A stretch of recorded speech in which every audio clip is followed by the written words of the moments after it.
చల్లని మా తల్లి అమ్మోరు, ఆ తల్లి చలవేనమ్మ మా ఊరు. చల్లని మా తల్లి అమ్మోరు, ఆ తల్లి చలవేనమ్మ మా ఊరు.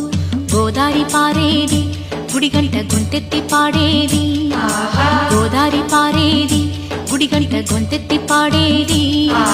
ధాన్య